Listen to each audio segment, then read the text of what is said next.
Okay. Well, I have some things I could talk about, like the quantum postulates. But it's up to you if you don't want me to. You just look like you're at a Robin museum. There's Museum of Fine Arts. Yeah, there you go. Stopping by afterwards. That's okay. I see. So, do you want me to talk about the Could you start with that? quantum postulate? That's literally the first thing on the thing. Yeah. Yeah. So, okay. I was going to ask you to go down the list. So so he's numbered them. Obviously, they're not, in real life they're not numbered, but he apparently wants you to know these as like facts. Mhm. And so I suspect, as I was saying before, but now it's on video, I suspect that he's put this on the list because perhaps he might ask. I'm not saying this as like a hint because I actually don't know. I'm just saying like perhaps he might ask you to describe one of the postulates, or like he'll give you he'll say what is the Pauli exclusion principle or whatever, something like that. And so obviously maybe you know what it is in like one specific problem, like you put 2 electrons in each quantum state, something like that. But like just stating what it is and how sort of you state it as a, because it's sort of like the whole point is that in quantum mechanics we don't. It's not just like we take classical mechanics and we just add like other forces, or we add different variables or something like that. It's like we're actually kind of starting over, and we're saying there's no like particles with forces on them with friction and like all the postulates from classical mechanics, which we didn't really talk about specifically. Like we didn't say what the postulates were, but we kind of, everyone knows what they are. There's friction that opposes forces, that there's gravity that acts down ramps. Like that's all the postulates, and now we're sort of really starting over and writing down new ones. So anyway, so the first one on this list is that a quantum particle, or any quantum state, right, in this case he calls it a particle, which you can, obviously, is defined by a wave function, which is a function of, and I'll just write it as x and t. Of course, it could be in 3 dimensions. I mean, it could be in any number of dimensions you'd like, I guess. But we're always going to talk about it in terms of, well, in this class, we're always going to talk about it just in terms of a space dimension. But it is a function of space and time. So if you wanted to be complete, you could put like a vector. So it'd be like a function of the position vector and time. And then, yeah, the point is that the postulate is that everything you want to, sometimes they actually capitalize this. I guess that's how you capitalize it. Because when we talk about the time, so this is the, well, we'll get to the Schrodinger equation in a second, but they usually take out the time coordinate. Like every problem we're going to do in the class that we've ever done is time independent. It doesn't have anything to do with time. So they sometimes use a different symbol for that. But anyway, and it says all physically determined quantities are derived from the wave function. That's it. So if you say something like, what's the, if you want to say like, what are the forces acting on this particle that's described by this wave function, you sort of can't just say that. You have to like define what you mean by a force acting on this. And in this case, we don't really talk about forces because again, it's kind of like a wave, like where the force is on the wave isn't. That's not normally how we talk about things. We talk about forces on objects, like a string maybe, and there's a wave on the string. But the wave itself doesn't really have forces. So it's just like a different language. So we can only talk about we can only ask a question if we can define it in terms of a question on the wave function. You might want to talk about forces as being like derivatives of the potential. That's just an example. This is not one of the postulates or anything. I'm just saying, like, if you were wondering about what a force would look like, we actually would talk about it in terms of the potential. So this is kind of like what a force would be. So anyway, the point is that we can only use certain variables now because we're sort of in this new realm. And the second postulate is kind of what I just said, which is that the physical quantities are determined by are represented by operators on the wave function. So for example, if we wanted to find the momentum operator, if we want to find the momentum of psi, we have to use a certain called an operator, which looks like minus I h bar ddx. So this is an operator. Operators means it's like a differential, like this is a ddx. So this is not this by itself doesn't mean anything. You have to put a function here. So this is called an operator. I could call it a quantum operator. And it's one where now if you act on this psi with this would give you the momentum of the wave function. So you could do that. You could also find the energy, which is actually, we don't really use it specifically, but this is ddt. So it looks very similar. The minus sign is not, don't worry too much about it. It's not going to affect much. We'll see later because we're going to square it. But so the energy is sort of tells you about the wave function evolving over time, and the momentum tells you about the wave function sort of evolving over space. And actually you can kind of, well, we'll see later that this kind of has to do with the uncertainty principle and the fact that momentum and position are sort of conjugate quantities in some sense in the uncertainty principle, and actually so is energy and time. Although again, as I said, we're not really going to deal with time evolving states, but they do evolve in time, of course. And so to say the momentum of a wave function, we do this, and then we actually act with this. And now the point of why am I writing this? Well, at some point we want to actually write an equation that tells you how this evolves, how this actually, like an equation that relates things in this, in what the wave function sort of picture. And what we might want to write is like, is that we have an expression for the momentum and we have an expression for the energy, but we kind of already know, just using what the definition of momentum and energy are, that there's a relation between them, which is this one. Right? This is just 1/2 mv squared, but when we don't put velocity by itself. So actually, here's another sort of detail. We actually haven't. There's no such thing as the velocity of a wave function. Now you could just say, why isn't it just momentum over mass? I mean, I guess you could define that, but technically, there's no sort of operator that's supposed to that sort of is well behaved. It's getting a little farther into the weeds here of the details of things, of the properties that you're allowed to write operators on. But just basically, you're only allowed to talk about the momentum and energy. So that's why we don't use 1/2 mv squared. But 1/2 mv squared, if p equals mv, is just this. And now if we actually, let me write it like this, okay? And now if E, well actually let's leave E on its own now. Now P and E are just numbers here, right? In this thing, this is a classical equation. But when we go to the quantum sort of world, we actually want to promote these to operators. So what if we plug in our P operator? That would be this squared. So first of all, it's 1/2m. P squared is this squared. So that's, well, minus I squared is minus. And it's going to be an h bar squared, and then it's going to be a this. And it's actually, of course, it has to be acting on psi. Equals, and this is just E psi. Now you might wonder why I don't put this in. I actually could. I could just put I h bar ddt psi. Okay? So this equation here, where I've used E as a constant, so this assumes that E is constant. And E is constant literally just means that this is constant, right? Because, sorry, yeah. So if E is constant, then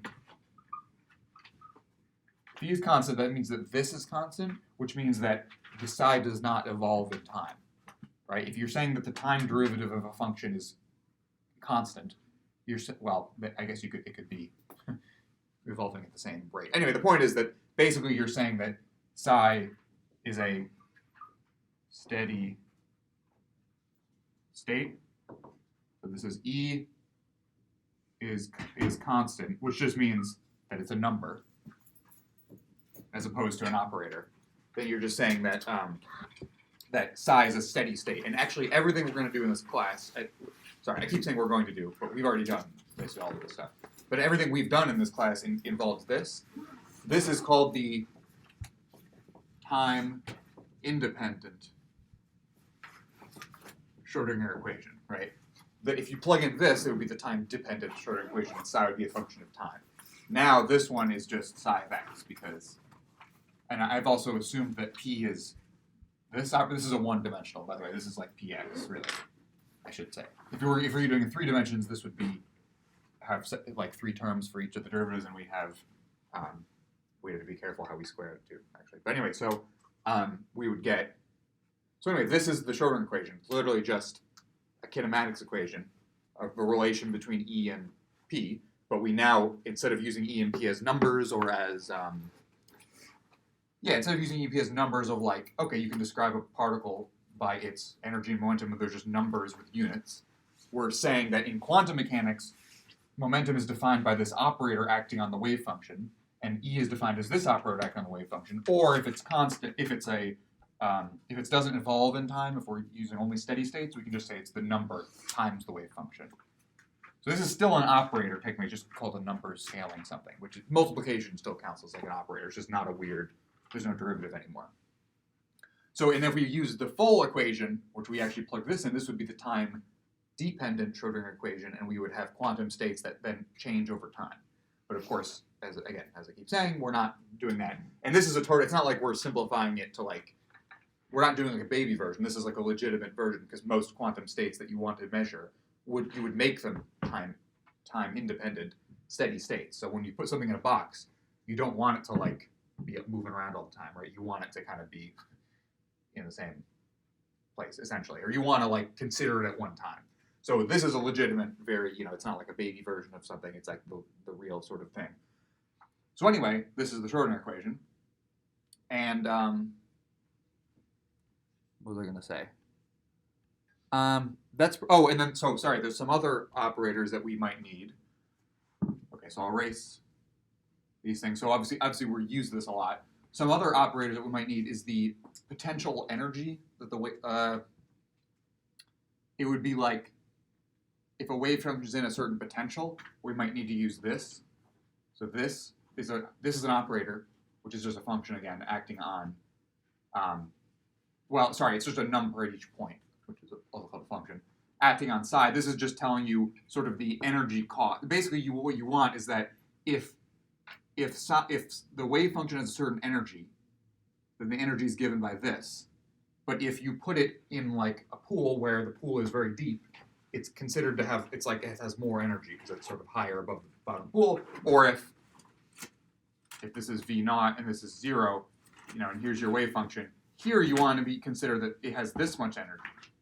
So basically what we want to do is say that it's actually the energy of the wave function minus maybe some V naught here that we have. So this is like the effective energy of a particle here. If this is energy E and it's above a potential of energy V naught, then effectively at this point it has energy E minus V naught, right? It's sort of like it has effectively less energy. So we might need to use this operator. It's its own operator by itself, but this is just the only time we ever use it is in this case. And then the other operator he says is the position operator, which is x times psi. Now I don't think we've ever used it for anything, but if you want to find what's called the expectation value of the position of the wave function, you can compute this. This is not, again, an operator, but it's just x times this. And the one of the things you can compute from this is that if p, let's just do it. If p, momentum, is an operator on a wave function, and so to get the momentum, you act on the wave function, and you get something, and x is the position operator, right, which is just multiply x by it, we can actually compute something, which is what if we do x of px of psi. Okay, what if we do this? So this is the momentum operator acting on psi, and this is times the position operator acting on that whole state. But then if we do, and this is going to sound weird if you don't know what's happening, but the momentum operator acting on this. Now, why would I do this? This is sort of hard to imagine. But what we're going to see is that p and x don't actually commute with each other. Commute means, of course, commute would mean that this is 0. And in classical mechanics, if you measure the position and then you measure the momentum of a particle or whatever, who cares? Like, it's okay. It doesn't matter what order you do it in. But in this case, because momentum is now an operator, you see that ddx is going to do something to this x. So if we actually compute this, and I'll leave this is going to be, okay, I'll just write it as minus I h bar x ddx of psi, that's that side, minus, and this is going to be, it's going to be plus I h bar. Now ddx, I'll just write as ddx of x psi. Now this, we have to use the product rule because this is a product of two things. So ddx hitting this gives us 1. So we get I h bar times just psi. And then when we do the product rule, we get plus I h bar. The x, this passes through and we get this. Marker's running out.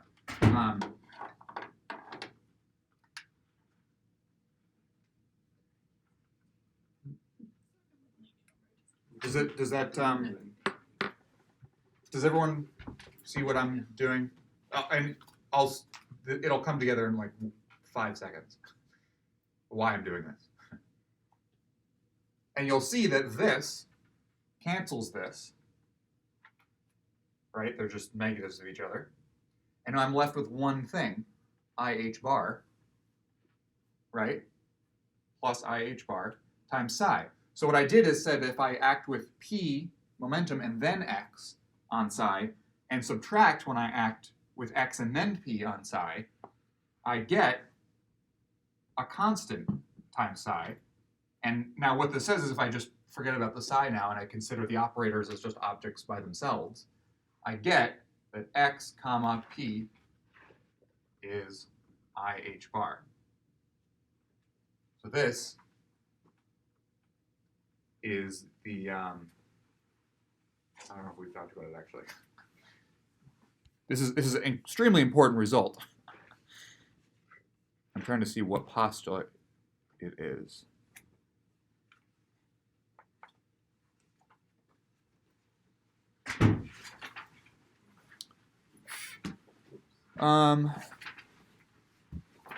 Here it is, number 6.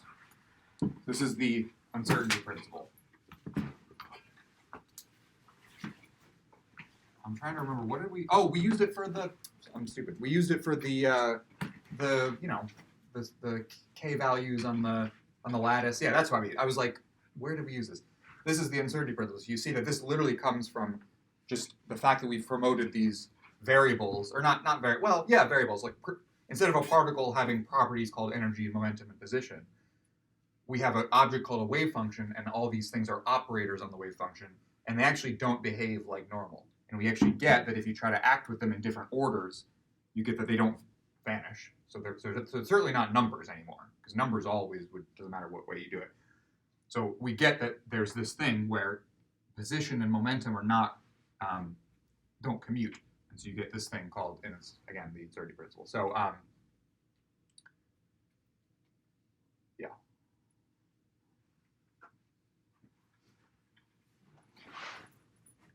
And there's another one,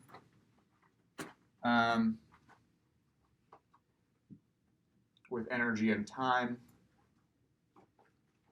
which is actually works exactly the same, where you, the time operator is just T times psi, and you can plug that in, you get exactly the same thing. And so energy and time has another uncertainty principle. We haven't really talked about that. It's also not, well, we're not going to talk about it because we're considering wave functions that don't evolve in time. So anyway,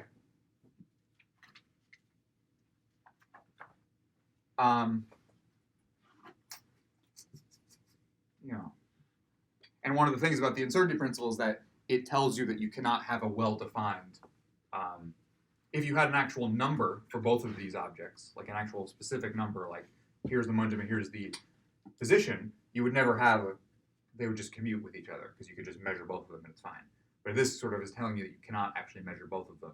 It can't be a well-defined thing, and actually we can understand this by something I drew on the board the other day that you guys were there for, which I wish I thought of like several weeks ago, which is that we can draw we can literally understand the uncertainty principle in terms of just an actual wave. So if we draw this kind of wave, and then we draw maybe this kind of wave. Okay, so here's two waves. You could think of them as maybe part of the wave function, right? Now wave functions in general are complex numbers, so these are obviously real functions, but let's just pretend that they're like wave functions. Remember how last semester we talked about the de Broglie wavelength, how P was like lambda over h or something like that? I think that was right. Or should be h over lambda. Oh, okay. Because momentum should be inversely related to the momentum. Yes. Yes, you're right. Yeah. Right, because very normal, high momentum things are very short. Yeah. Yes, thank you. So we found that P was sort of inversely related to the wavelength lambda. And we can kind of think of that, I mean, now we're sort of stretching the meanings a little bit, but we can think of it as like if we just draw a sine wave, or not a sine wave, but just some wave function, some wave that goes to infinity, obviously, right? And we consider, well, let's just call, so the momentum we're just going to say is the wavelength. If we know the wavelength well, we're going to call that we know the momentum very well, okay, as long as we're okay with that. Now, in this picture up here, how well do you think we know the wavelength? Well, like, over here, it kind of goes to 0 and it's flat, so the wavelength is like sort of infinite over here. But then in this region, we have like several sort of samples of the wavelength we can measure, right? Like, you know, we can count several. So the delta p, which is really delta lambda, might be kind of small. I'll call it small. It just means that we know it pretty well because we have some sort of standard measure. We can measure it several times. We can measure it over really any region here. But what's the position of this wave? Like, well, I mean, it doesn't really, it's here, right? So you're saying that the delta x, the uncertainty in your position is very large, right? And so, and of course, none of these have actual number values. They're all ranges, right? And they have an average value and they have like a standard deviation. Now we're not going to we could, if we actually explicitly wrote wave functions of Gaussian things, we could like actually compute the standard deviation and stuff. Again, not in the scope of this class, but you could do all those things. But the point is that to have it be very, very, if we want it to be very concentrated, well, now delta x is pretty small. Because if you say, where is it? Well, it's kind of like here, right? It's definitely not here, and it's definitely not here. The range and positions, I mean, technically it never goes, it's sort of exponential, like it never goes to 0. So technically it's not, it's everywhere. But if you want to like pick like with one standard deviation, where is it here? Where is it? Then it's right here. But if you now ask, well, what's the wavelength? Well, I really don't have much data at all. The wavelength is actually pretty wide ranging, even if you just consider if we're only doing things between these 2 points. The wavelength here is maybe infinite, very large. The wavelength over here is very large. If you sort of take this region, it kind of is like getting smaller. This region is sort of very small because it's just this. But basically, the range and the delta p, the uncertainty in the wavelength, is very large. And you can try to draw a wave where you have a good estimate of the wavelength, but have it be very small in position, and it's kind of impossible, right? You're sort of trading off one for the other, and that's literally the uncertainty principle. That's the whole point. Of course, this is one sort of very specific. It's not quite as simple as this because, as I said, psi is a complex function, has complex values. These are obviously real functions of one dimension. So in real life, it's a little more complicated, but this is one aspect. And of course, I'm kind of using this out of nowhere, but you can kind of get the idea of why, it's not like a sort of mysterious thing. It's sort of a thing that waves have, right? And if we're treating everything as particles as like wave functions, as waves, we have to kind of accept everything they give us. And we've shown that these operators do, in fact, give us that they don't, that there's some limit on the precision of these two. So that's number 6. So I didn't really go in order. Let's see what number 3 is. Oh, number 3 was Schrodinger equation. A Schrodinger equation, but they used plus U and psi for the potential energy, but we usually call it V.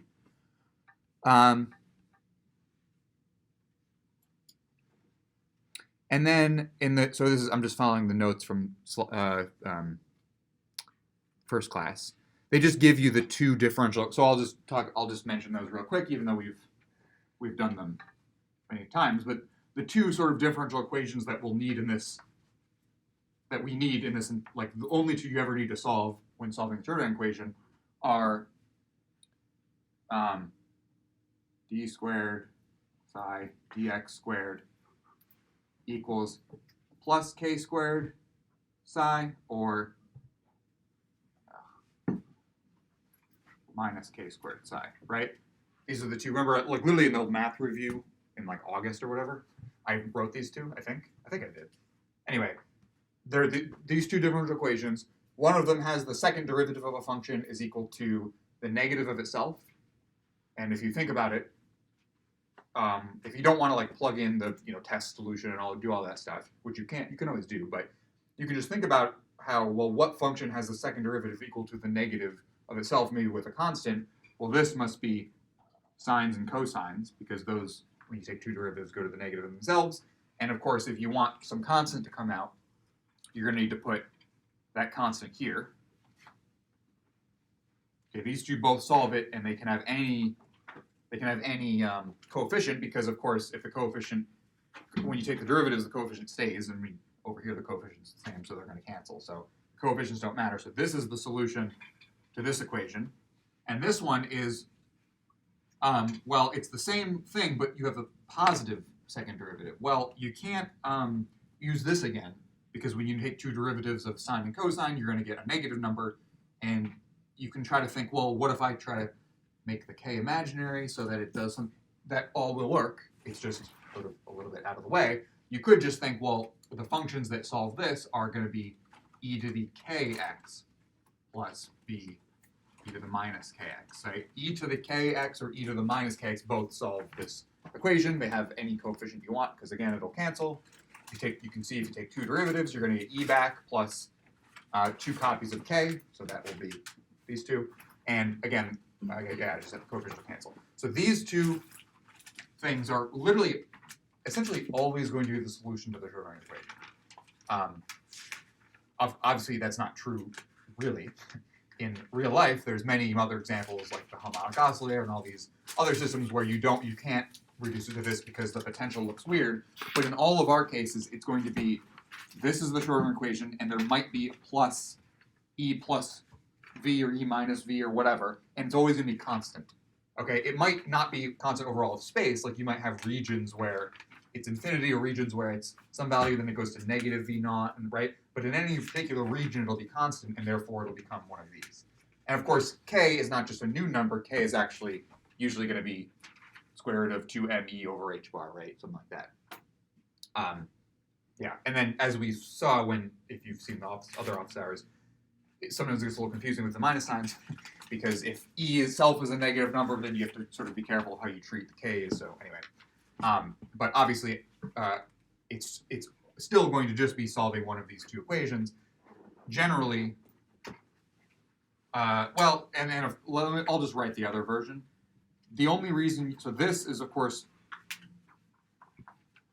this here is the same as, so I shouldn't use a and b really. I'll use prime because they're not the same.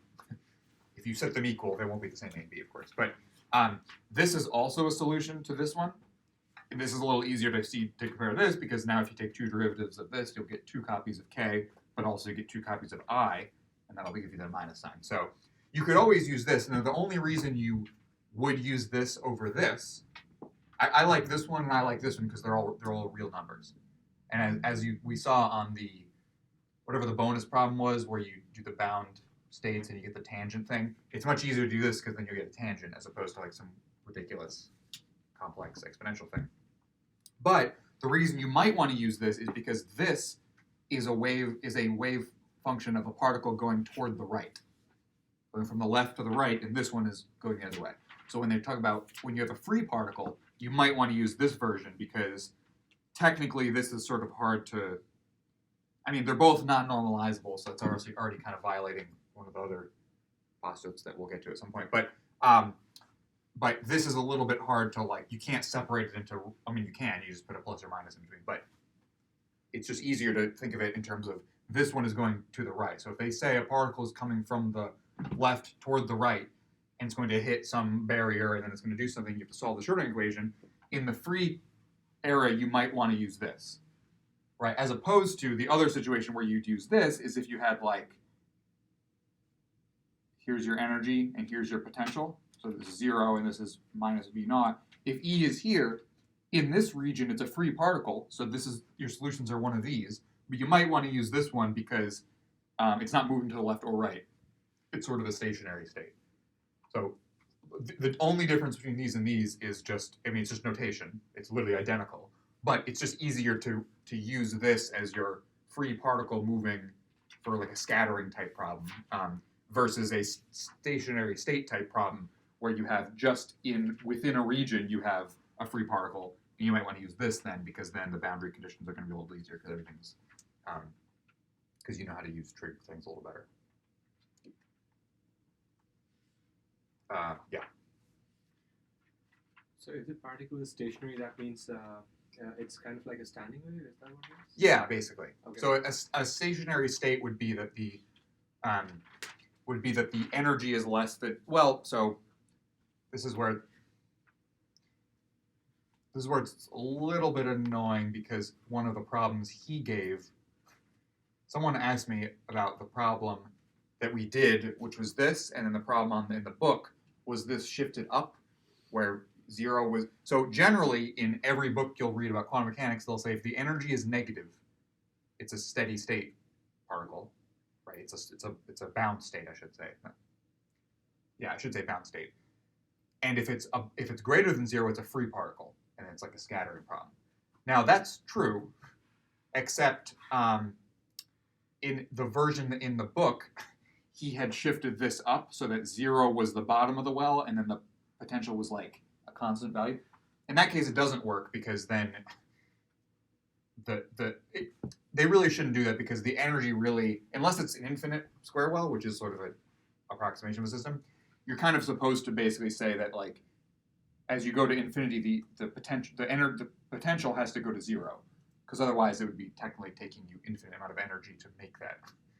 Like, I mean, again, it's an approximation, it's physics, so no one really cares about that, but you really should write it like this, and then you can kind of tell. I mean, let's just actually talk about how you know, without using those silly rules, if it's going to be a bound state. Well, in this case, you see that the energy, as you go to infinity, the energy is less than the potential. Who cares what the value is? It's just less than it.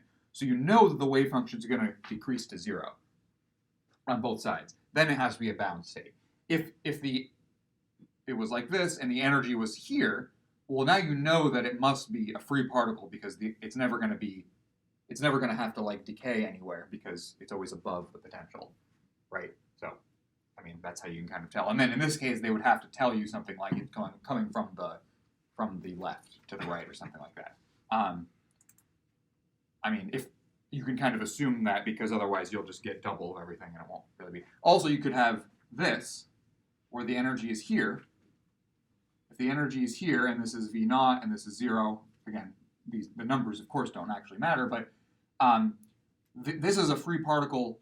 As you go to infinity, this is still a free particle. So this is, again, this is a free particle, and you would use this one, right? Because in here, it's going to be a free particle like this, and then it's going to tunnel through here, and then it's going to be a free particle on the other side, right? But you wouldn't want to use sine and cosine, because again, like the only reason to use sine and cosine is because of like it makes boundary conditions easier. But if your boundary condition is that at infinity it has to go to 0, or no, if your boundary condition is that like, well, I guess it doesn't really. I guess you could. Well, anyway, it's harder to imagine. It's not as nice to imagine a sine wave going on forever, plus a cosine wave going on forever. That's sort of a weird thing. If you just imagine this is just a plane wave. We've seen these things before, e to the ikx. Those are plane waves. This is one traveling to the right. So it sort of makes more intuitive sense to write a single term that means one plane wave, as opposed to like a standing wave over all of space. That's a little bit, even though technically they're the same thing, it's just a little bit more. Yeah, well, anyway. Again, you won't get any wrong answers from doing one or the other, because they're the same, but you just might get an easier thing out of it. I've kind of veered from the postulates. Yeah, so plane waves. I had a question about the graphs that we just did. So what happens? So yeah, that makes sense. This one makes sense. What happens when E is above? How do you, if you're asked to draw a wave for that coming from the left and then going through the E is above, like this one? Yeah. Yeah, so then it would be, you'd have some frequency, and over here, you know that it's exactly the same. Right. But in the middle, you know that, well, you don't know the amplitude right away, because you'd have to match boundary conditions and stuff. But you do know that the frequency, so remember the frequency is k, and k is actually 2m, square root of 2me over h bar, right? But above this well, it's actually square root of 2m like e plus v naught. Like it's going to be a bigger number. Right. So the frequency is actually going to be larger, and so therefore it's actually going to go like that. I mean, I didn't draw it very well, but it's going to go faster here because there's more energy. And if there's more energy, then k is 2m e. So do we draw that above the well or passing? Well, it through the doesn't. well? So technically, you're not. I mean, it's not. It doesn't matter where you draw it because it's not actually on the same graph. Right. Like it's this plot when I draw like boxes and stuff. This is energy over position, right? Or sorry, it's really potential over position, right? And the fixed line that I draw for the particle is the energy of the particle. Okay. This is not a plot of. If I want to draw the wave function, I would actually have to draw the wave function over space. Like this is a separate thing, but people usually draw it on top because why not? But like it's not valued at the same. The wave function doesn't go up and down in energy. This is not an energy thing anymore. So it's a little abuse of graphs to draw the wave function on top of this because it's not. It doesn't have the values of energy. It has values of. Technically, it has values of the real part of the wave function. So it's. So in your case, the amplitude is also going up, or that's. I just made up the Sure. amplitude. The amplitude changes. Maybe there's some easy way to see what it does. It's not obvious. Well, maybe it's obvious and I don't see it. Well, let's say if we're asked to draw this, do we increase the amplitude or just show a higher frequency wave? I think the higher frequency would be the important part. Yeah, because the amplitude. I mean, actually, I don't think it. I think it could do anything because I'm just. Well, yeah, I think it could do anything. I think it doesn't Yeah. matter because it's at an kind of like an infinite potential at the moment, I guess, right? Which one here? Yeah, it's a free particle, right? It's still a free particle. Yeah. So how does it matter that there's a barrier? I mean, because Like it's- a well? I mean, there is no barrier for this particle, right? Yeah. Because it's already higher than the barrier Yes. energy. Well, it's So, not a barrier. It's Yeah, but it adds But energy the to it. walls of the well is what I'm talking about. Those are like energy, but our particle is above that energy, so in a way it shouldn't matter. Yeah, but your energy Yeah. is 0, and then you hit the well where you get more energy from the well.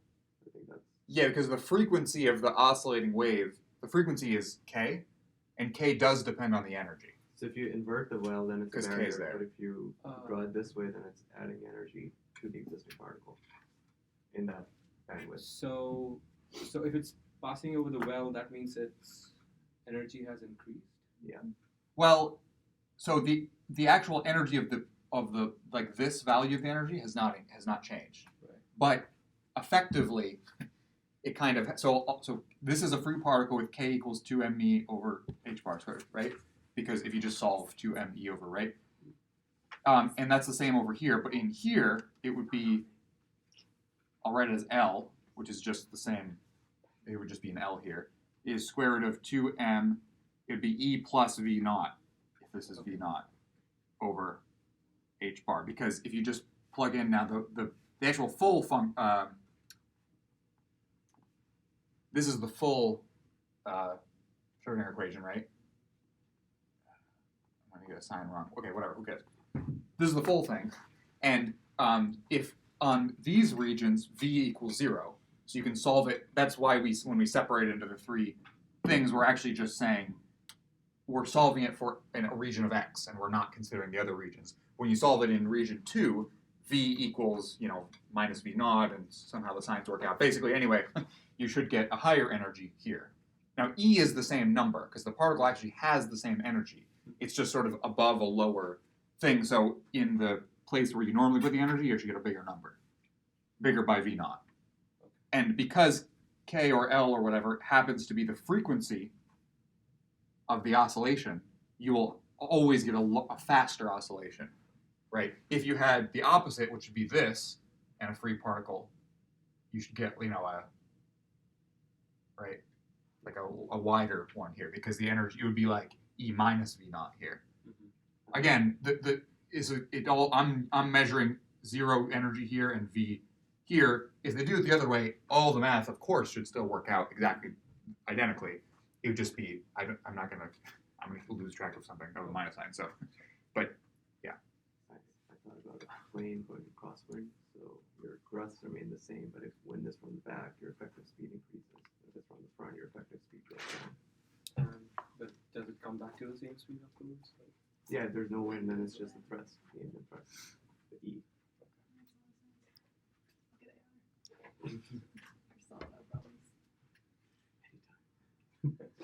Right, it's 30 degrees. I know, I came in with a full face mask and he's here with a t-shirt on. And iced tea. What? It's an asshole lifestyle. I was gonna say Joe has a t-shirt. I didn't choose it, it chose me.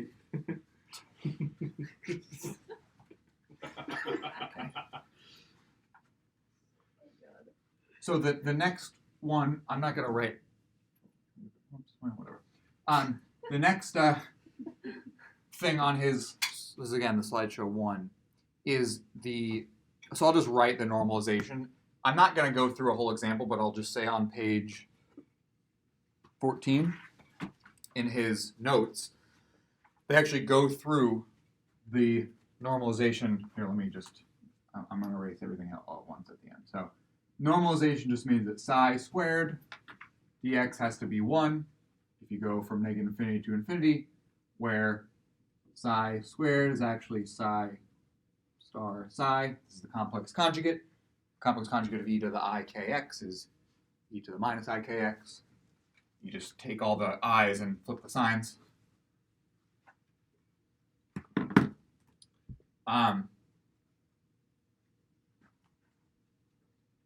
And so this means wave function is normalized. You're supposed to always do this because otherwise the probability doesn't make any sense. I mean, it doesn't have to be 1. Like it's 1 based on convention. If you set it to be 5 and you just were consistent, I guess that would be fine. It'd be a little annoying because that's not what everyone uses. But you could. The point is that you set it to be a number, as opposed to, sorry, you set it to be a number that's not 0 and it's not infinity. If you imagine, if you want to say, what if I have a wave function that's equal to, 6 over all of space? This is defined over negative infinity to infinity on x.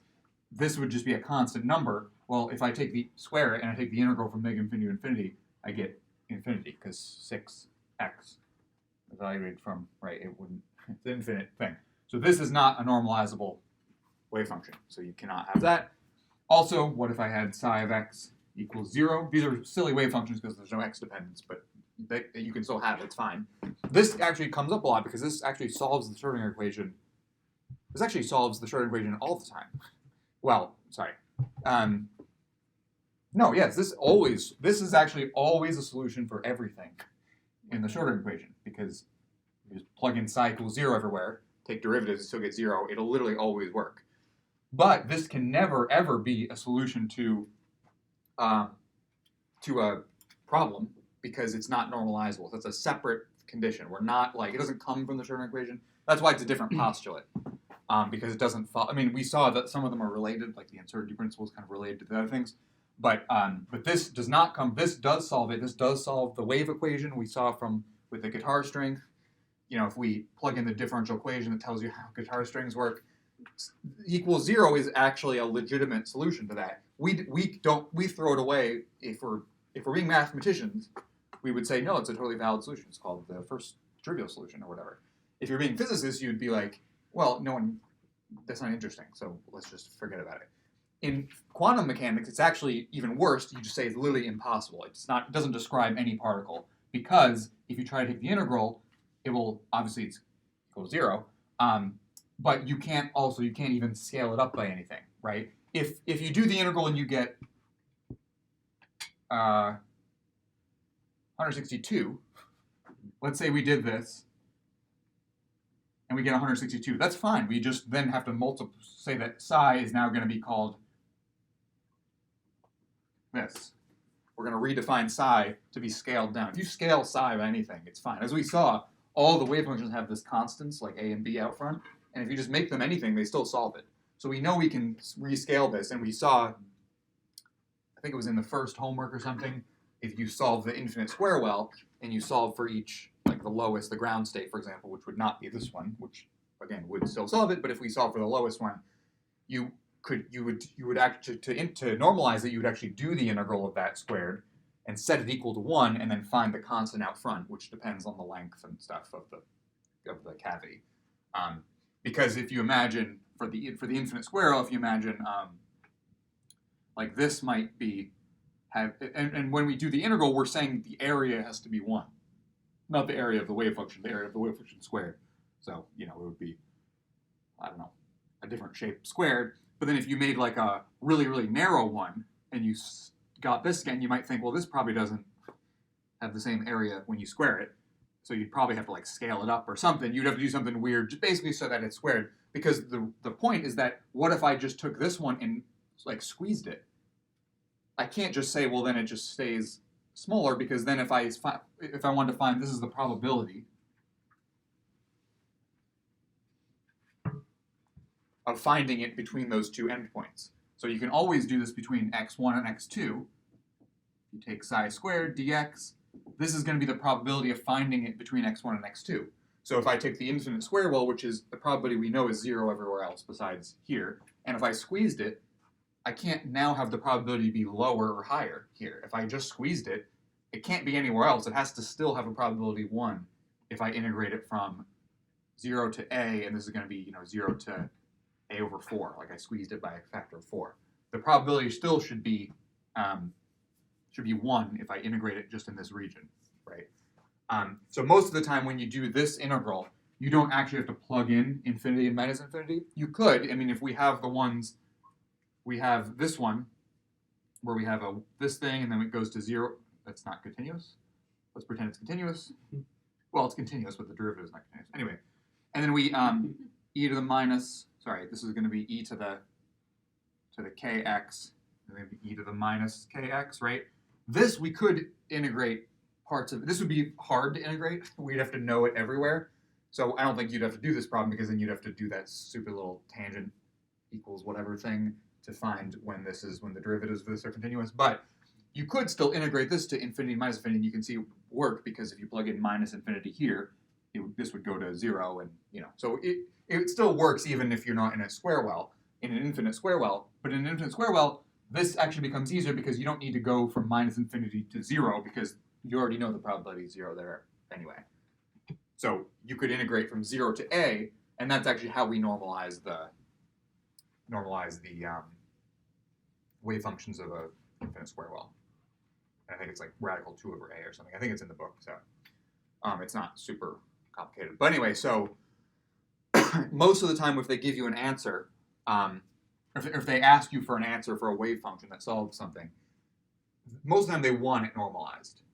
I don't know, again, this is all like, I don't know how strict he's going to be, but if it was for like a quantum mechanics like full semester class, if you don't normalize it, you'll get like half credit. It's not, because you're violating huge things. Now, of course, it's a simple little mistake, but you are violating huge things like conservation of probability, which is like, well, if you're violating that, you can't possibly get any good answers for that. When you say normalized, in this case, it'll be the probability of finding that function between 0 and a would be 1. Yes, always. And can you also, for that reason, say that between 0 and a over 2 is 1/2, or no? You don't necessarily know that. Now, the way I've drawn it, it looks symmetric. Right. But maybe it's not, right? Like if you imagine... So it's only between the bounds it's 1.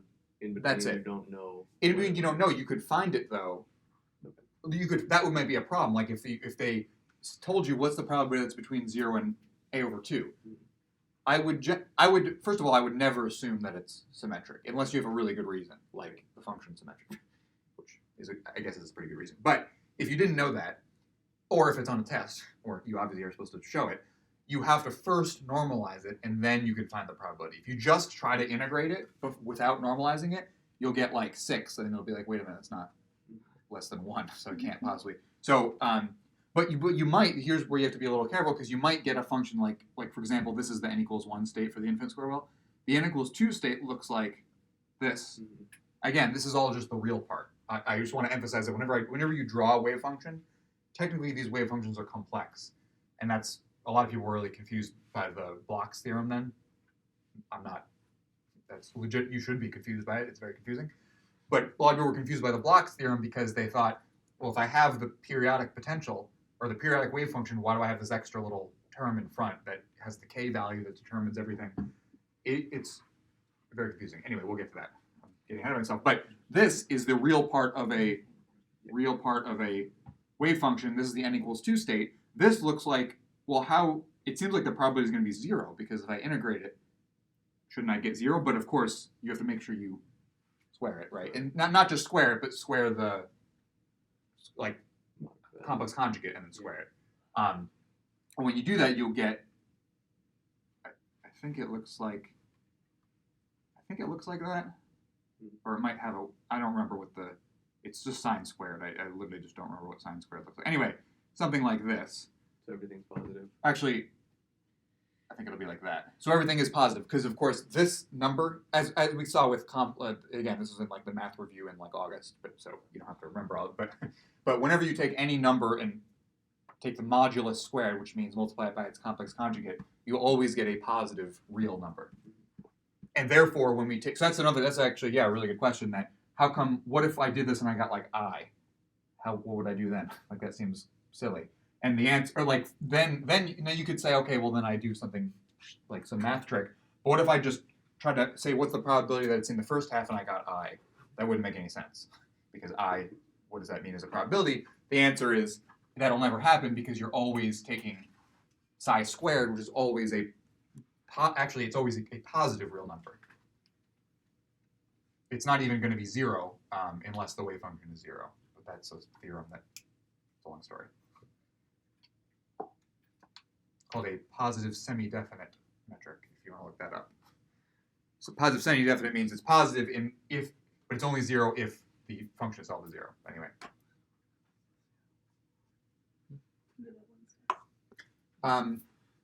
So therefore you'll get this, and then you can do the first half and get probably going to be a half because again it looks symmetric. Yeah. Okay. And so I was going to say in the notes on the slide 14, he actually does this for the free particle and shows that that the probability of finding the free particle between x and dx, he in the slides he does this. And he just means x1 and x2, but the probability of finding a free particle between those 2 points is actually equal to 0. And that seems really weird, but then you think, well, a free particle is technically like just a sine wave over all of space. And once you normalize it, shouldn't it be like, well, if it's infinite, it's kind of like not really defined. And we were talking about that at some point, how a free particle kind of violates this. You don't really have to normalize it because it's not really defined. And one of the explanations is that this function e to the I kx is what we use for a free particle, but it's not actually like a well-defined particle in quantum mechanics. You have to use something called a wave packet, which is like a free particle times like a Gaussian, which is like a bell curve, right? So if you have a free particle sort of trapped inside of like a bubble, then it sort of acts like a free particle inside, but it sort of moves on its own such that the wave it's normalizable. But we don't have to get into all that. But that's what when people talk about particles, most of the time in quantum mechanics, you're talking about wave packets.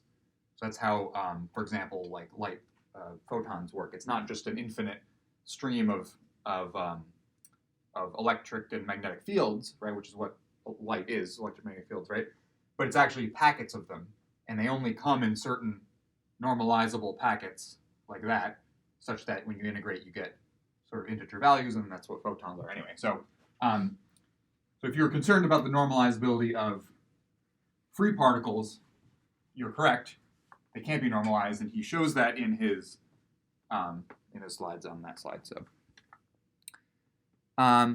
the postulate 5. So I'm sorry, I'm taking a long time on this postulates, even though it might not even be a big deal. But if you wanted to, let's say, find the expectation value of the position of a particle, which means like the average position, you can integrate it over all of space, psi star x psi. So this is an operator, and you put it between the two wave functions. You can also do this with the momentum operator, and it would be minus I h bar ddx dx. And of course, this means the derivative of this psi here, and then you can compute those things and multiply them together. And he does an example with free particle. Yeah, he does an example where he shows that for a free particle, if you actually do this out, and I'm not going to do it because you can just follow the math on slide 16. Yeah, slide 16 if you want, but he finds that for a free particle, this is going to be 0. And that sort of doesn't make a lot of sense, but you can kind of imagine, well, it's symmetric, so maybe it makes sense. And this is h bar k, where k is the radical 2m, whatever. And this kind of makes sense that we have a very, very, very certain value. Well, yeah, we actually do, because if it's a plane wave, e to the I kx, that has exactly a certain value of momentum. So it's this, and it has a completely uncertain value of position. 0 seems pretty certain, but it's actually infinitely unknown because it sort of exists over all of space, whereas the momentum is very fixed. So this is literally a free particle, is literally a perfect example of that first wave I drew like this, where this goes on forever. And there's no, what is the uncertainty in position? It's infinite. What is the uncertainty in momentum? It's 0. It's exactly known because a plane wave is sort of the definition of a certain momentum. So then he goes to uncertainty principle, the Pauli exclusion principle. So you know what that is. It's just two particles. They're always going to be electrons, but technically they're class particles called fermions. Can't be in the same quantum state. That's it. But they also have spin 1/2. They don't. So okay. So there's technically those are unrelated facts. The fact that electrons have spin 1/2 and actually I don't know if they're unrelated. Anyway, it doesn't matter. The point is that you can have 2 electrons in each quantum state, each energy state, because technically there's a 4th. Usually we get 3 quantum numbers in those 3D systems. But however, whatever system you're in, there's an extra quantum number called the spin of an electron or a fermion, and it can be either plus or minus 1/2. And so therefore, if you write the full set of quantum states, you'll get that each regular energy state has 2 sets of quantum numbers associated with it. It's those ones plus 1/2 and those ones with a minus 1/2. And those are 2 quantum states, and therefore all of your electrons have a different set of quantum numbers. So, we can ask them? Yeah, do we need to know the quantum states, the L, M? Yeah, probably. Like, to the extent that you've done the homework. Like, as in, like, they might tell you, like, element, whatever. As in, just know their ranges? Yeah, I don't, Quantum well, states to what the L and M could be. yeah, oh, you could write them on your thing, right? Right. The thing is, the thing I don't know if you need to know, which is, I'm saying this because it's the thing I don't remember, is the Hund's law, or whatever it's called, the one where you, Electrons in the box. Oh, it's the one where you have to go Oh, like this this. one, yeah. that's easy to write. That one actually is Like- easier to remember. I guess now I remember it because you could just draw this. Right. Yeah. Okay, never mind. So you should rhyme this.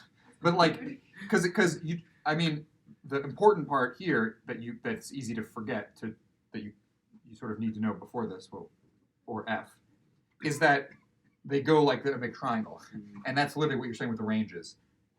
The idea that n equals 1 only has an S state you have to remember. You can't just like, it's not like they don't all have the same number, right? Because the L is 0, 1, 2, up to n minus 1. Right. And this is called S, this is called P, this is called D, 3 is called F, and then of course up to whatever, and then I guess G, H, I think they sometimes. Right. Okay, anyway, I don't know, but you'll never see more than the same. Because all the elements kind of, to fill up this, you're getting pretty high up there. But anyway, the idea that they fill up like this is not something that, I don't think we've actually talked about why they actually do this as opposed to like this or something. I'm sure the answer is all over the internet if you'd like to look it up, but the point is that this is called Hund's rule or whatever. This you should remember, equivalently remember that this is a triangle. That's another way to say it. And also remember that ML, this tells you actually how big each of these are. Like P has 6 electrons in it, and S has 2, and D has 10. I think, yeah. So you have to, those are not obvious. You have to actually know another quantum number, which is because you might think, well, 2p, this is like one quantum state, so there's 2 electrons. Well, that was my question. That what does M and L Yes. So n is the represent? So, N is the state. I actually don't love the names of these. I understand why chemistry uses them, but I actually don't love them because it looks like they're listing quantum states, and they're not. They're listing, first of all, they're not listing the spin, which is not a huge complaint. But they look like they have the same sort of set of things in them. Like it looks like each of them is 2 quantum states maybe. But that's not true. These ones here, the P's, have 6 states in them. Well, sorry, 3. States. I'll say States 6. with They're always for 6 electrons, so I'll say 6 electrons. These have 2 electrons. These have 10 electrons. These have 14. And how you know that is not, you have to remember it, it's that ML, which is the 3rd quantum number that's not written anywhere here, goes from minus L to L. Right? So L is this value. So if L is 1, that's the P ones, you get -1, 0, and 1. Right. So, for example, 2p is actually represents these 3 states. So n is 2, p. So this is n, p. Sorry, what am I doing? N, And L, ml, and S. I'll say ms. Yeah, I'll do all the true. This is like the true quantum state where no 2 electrons can have the same 4 values of this at all. And so then L is 1. ML can be, so if it can be -1, and then you can have -1/2, and then you can have 2, 1, -1, plus 1/2. So these are the 2 spins.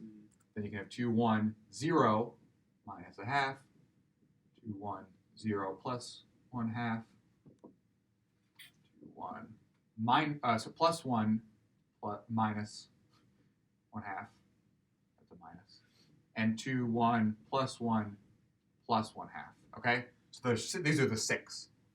Why do I have 7? Oh, no, I don't have 7. These are the, yeah. Okay. So that's why you have 6. So so it's actually really probably helpful. I probably should have written this when I reviewed the homework on this.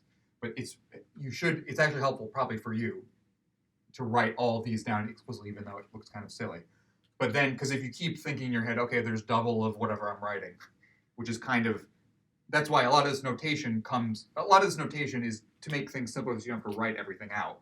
But then you often lose track of in your head how many times you're doubling things. Like, okay, each state has 2, and there's actually 2, a negative ML and a plus ML and a 0, so that's 3 of each, and you get into doing a series of multiplications in your head that you can lose track of. So it might be easier to literally write 2p represents all of these, because the 2 is here and the p is just 1 here. And all of the ML and MS are considered part of the 2p orbital. And how do you know how many there are? You have to use this, and you have to use the fact that MS, which is not really even part of it, doesn't depend on any of this, is just the set of -1/2 and +1/2. It's just, this is dependent on the fact that electrons are electrons. It has nothing to do with energy levels. I mean, technically these don't have to do with energy levels either because they have the same energy, but whatever. So here's your 4 quantum numbers. You have this one, this one, this one, and this one. So so the biggest thing to remember is that L goes from 0 to n-1. You can't just say, I would prefer to go from 1 to n. Even though it sounds like it's the same, then everything would be messed up with this. Don't do that. L goes from 0 to n-1. And ML goes from -L to L. So why, again, and someone asked me this before, why can ML be negative and L cannot be negative? And it's the whole thing. So it's, again, you can look up, these are numbers that are associated with the spherical harmonic. So there's associated with the solutions to the Schrodinger equation on a sphere. Because, the n level tells you sort of the radius, or the average radius of the electron around the nucleus that has a constant energy because radially symmetric, so a sphere is sort of the constant energy level, and the solutions are to the Schrodinger equation on just the constant value of the sphere, once we've already got fixed our n, are given by 2 numbers which tell you about the vibrations. We talked about this a little bit, like the head of a drum can have different modes of oscillation. It's a 2-dimensional version. That's like disk harmonic. A sphere having the same solution is called a spherical harmonic. Anyway, sorry, you don't have to get into that. Anyway, so that's the Pauli exclusion principle and some other stuff. Oh, then there's some stuff about phase space. So we kind of talked about that. That's just the whole thing about delta P delta X is H. Is that what it is? I always forget if it's H or H bar. Yeah, it's H. I should say Px. And then, of course, when we do the whole reason we need this for phase space, this is sort of a volume of phase space. And phase space is P versus X. Now, we don't normally ever draw this, but the whole point is that if you have a region in phase space like this, you say one electron can only take up a region with a volume of H. I'm using volume, but it's really, of course, area here. But if you do it in 3 dimensions, you could get a 6-dimensional box. And anyway, I'm not going to draw a 6-dimensional box, but the area is H, and therefore, if you want to squeeze it into a region where delta X is very small, how would you do that? Well, you would just have to, like, squeeze it like this. But then, of course, by squeezing it, you're expanding P, the range in P. So the range in P is actually delta P, and the range in X is delta X. So the idea that this has a constant value in phase space, that the area it sweeps out in P versus X space, that's whenever people talk about phase space, they're 99% of the time talking about momentum versus real space. That's normally what they mean.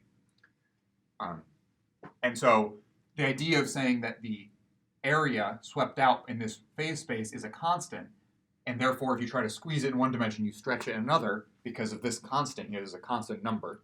That's equivalent to the thing I was saying about the waves, right? If you draw the wave really big, you get a really well-defined wavelength, which is like momentum, but you get a very imprecise area.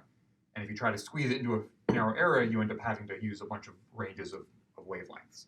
So that's obviously a very intuitive picture, and it's hard to formalize that. Fortunately, they formalized it. Heisenberg has formalized it in 1921 or something like that, and it's given by a number called H, which unfortunately is not named after him. That'd be sort of probably really nice if he named after himself. But anyway.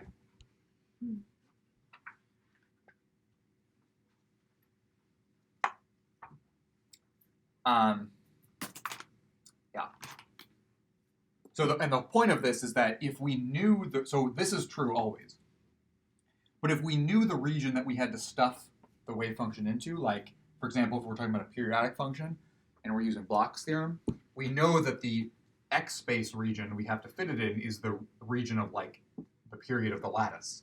So if the lattice repeats in like a distance a, which is usually what it does in our notations, then we know that this must be A, and therefore delta Px must be H over A. But of course, we also know that delta Px is H bar. This is H bar now. Delta Kx, where K is this is in the Bloch's theorem. K is this K here. This is called the crystal momentum or something like that. They just use, it's just a scale. I don't really know why they do it that way. But anyway, then we see we get the H bar and H, which are only different. H bar is just H over 2 pi. I'm pretty sure. Yes. Okay, good. I always forget where the 2 pi goes. Anyway, and then we can see that we get, if we replace this now with H over 2 pi, we can see we cancel those out. And we get that 2 pi over A is our range in Kx. Okay, and that because we know this, we know that if we plot K space versus, I guess, energy, we want to actually write this we want this to be minus pi over A and this to be plus pi over A, because now our range is 2 pi over A. And we get usually something like this. In a free, these shouldn't be really lines here. Now, and then this is the edge of this zone in K space because, well, we knew that A because if we go past it, the edge, we sort of are breaking our uncertainty principle. But we also know that using this definition of the plane wave, if you try to add 2 pi to this, and if you plug in the correct value of everything here, and this is on his slides for a couple weeks ago, he shows that if you add 2 pi to this, you will get e to the I 2 pi, e to the I 2 pi, which is equal to 1. So it doesn't really change anything. And so you get sort of a reflection or a loop or something. I don't remember how he defines it. I think you can do it either way. But so this is generally what you get, and then sort of reflects back. Right? It's just a big parabola, but you sort of restrict it so that these are like mirrors, and you only get it between these 2 values. And this is for a periodic lattice now, so we've shifted now to periodic things. This is called the Brillouin zone. I just keep reminding you what that's called because it's used like once in the book, and I'm worried he'll use it on the quiz and they won't know what it means. That Brillouin zone just means E versus K. And the reason I drew it like a parabola is not just because it's sometimes drawn like that. Sometimes it is for bands and stuff. For bands, there's different shapes, and you might have upside down shapes. And someone was asking me about that too. It's a very complicated way to figure out what the bands look like. But when they draw it like a parabola, it's usually because they're talking about free space or a free particle. In other words, it's on a lattice that is where it's like a free particle. I guess I said that already. Where therefore we know that E is p squared over 2m. That's always true. But P is still h bar k. So we get E is proportional to a constant times k squared. So that's why it's a parabola.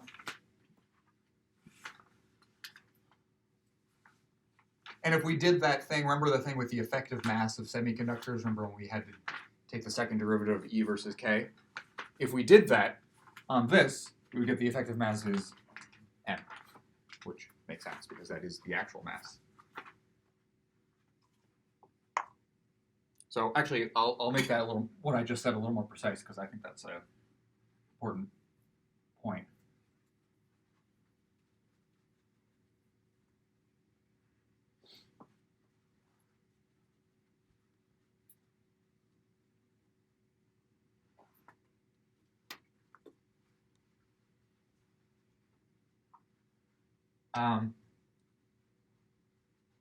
So remember how the bands are just lines in E versus K space,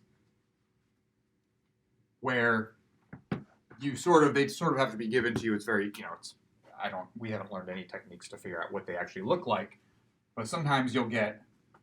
Actually, I should draw it down like this. And I'll just put black marks here. Okay. So sometimes it'll be like this, and then there'll be another one that goes like this, and there'll be another one that does this or whatever, and okay, fine. So again, why they look like this and are shaped like this, that's sort of material science, other stuff.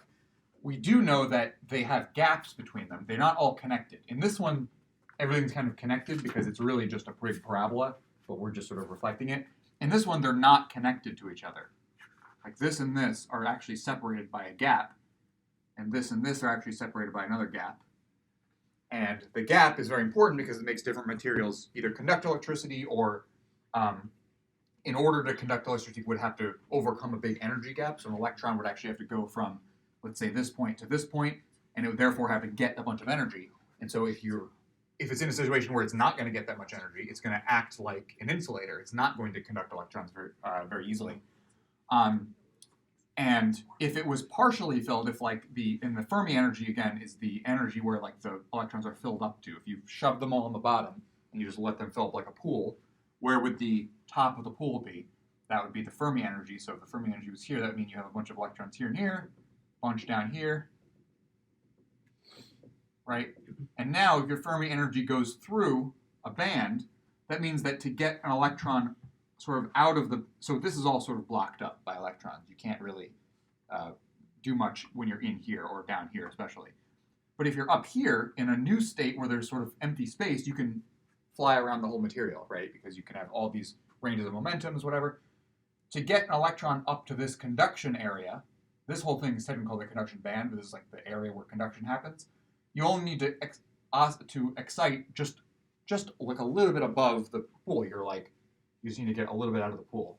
Again, now the metaphor is not really working, but you just need to get a little bit above the pool, and these states are so close together that it's so little energy that will happen when the temperature is above absolute zero, right? If the temperature is anything above absolute zero, just regular temperature will cause those things to happen, and you'll get this thing will extremely easily conduct electrons.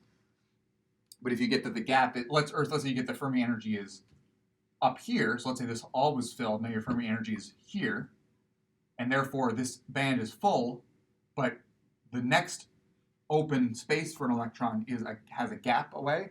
Now to excite an electron would require not just kind of a lot of energy, but like a very specific amount of energy. I guess technically you could have any amount of energy above it too, but this, compared to like the energies between these, this is like very high. So this wouldn't happen by thermal fluctuations generally.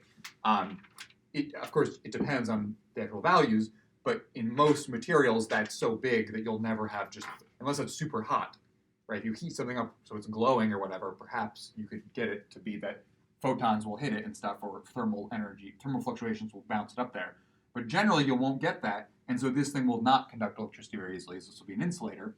But as I kind of just mentioned, what if you sort of tuned it so that the gap between here is significantly bigger than this thermal gap, like the gap between two adjacent states, that's like incredibly small. If you made it kind of big so that maybe there's a certain temperature, or maybe if you just added a few more electrons, you'll get the Fermi level high enough, basically to where that gap is pretty easy to cross, but not so easy that it will happen by accident. So if you can control this without putting something in a furnace, right, then this is called a semiconductor, because now you can control its conductivity, the properties of its conductivity by sort of another thing, like its temperature or its whether there's you can tell I don't really know what we're talking about now, but something about electron, whether there's other electrons, and I don't know. Somehow they make they make transistors this way. I know roughly that there's transistors where if you put I'm embarrassing myself, but you put like a current here, you put a small current, then you let current flow this way, and if you don't put current here, then current doesn't flow. I don't know, something like that. Anyway, so somehow that has to do with this. Yeah. There was a homework question about filling up the band gaps. Yeah. Where there was a certain number of, it told us how many electrons can fit in a band. Yeah. And what the Fermi energy was. And for one of the answers, it was just filling one band. Yeah. For the other one, it was filling two bands. Right. But it's just the number of electrons that can fit in one band minus the total that you have. That many will fill the second band? Yeah. Okay. Yeah, so in that question, that was where, like, you had to use this. Yeah. Yeah, so this is where I was a little confused at first, but then in class the other day, I kind of tried to explain it a little bit. But this is the reason that this makes sense. Now, this is only in one dimension, by the way. Mm-hmm. In the other, one of the, was it the most? This was number, I think, 11, chapter 11. Or, Yeah, was it on homework 4 or no, 3? Yeah, it was okay. 3. Because on homework, or no, No. it was on homework 5. No. No, Homework it's three. a recent one. It was 3. No, sorry. I know this was on homework 3. I'm just saying wasn't there something with a Fermi sphere Oh, on homework 5, which we have not, I know we haven't done yet, but That's Yeah, due that next was in week, 5. right? yes. Oh, okay. I was like, I have not seen No, this no, yet. I Yeah, don't that know was what in you're 5. Yeah, okay, sorry. So this is a preview. There's office hours from Wednesday, which are up, so you don't have to watch it I'll until get next there. week. But homework 5 is due next Thursday after the quiz.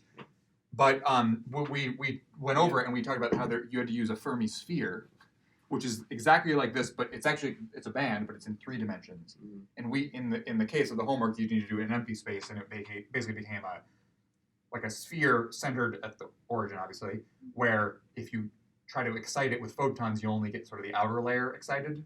Anyway, you'll see. It's kind of fun. Anyway, the point is that this is the number that can fit in for 1 dimension. It would be more complicated for higher dimensions. Anyway, that's the whole point of what I was just trying to say. But this 2 here is for the 2 electrons per state, right? this 2 here, and the reason I was misunderstanding this a little bit is because the Fermi K is just the highest value of K over here. Mm-hmm. It's not like I thought it was the range or something, but yeah, I think I figured this out twice. Mhm. I figured it out once, and then I figured it out, and then I forgot, and then I figured it out again. Anyway, but K Fermi, if this band is full, that means K Fermi is pi over A, Mm-hmm. right? Because that's the highest it can be. So that's K. That's if it's full.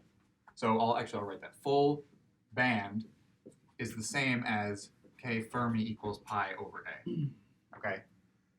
And in the second part of the question, they said there's 2 full bands. You could kind of treat that. I mean, it's just double whatever this is. So you would just find it for 1 and then double it for 2 full bands. But the electrons weren't enough to completely. That's right. fill So if both. it's not going to fill it, then you would just find the first full band and Okay. subtract that from the total, and then you could plug that in to see.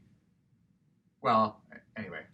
it'd But be the kinda hard but the after that. first band would always be completely full before the electrons go in the second one, correct?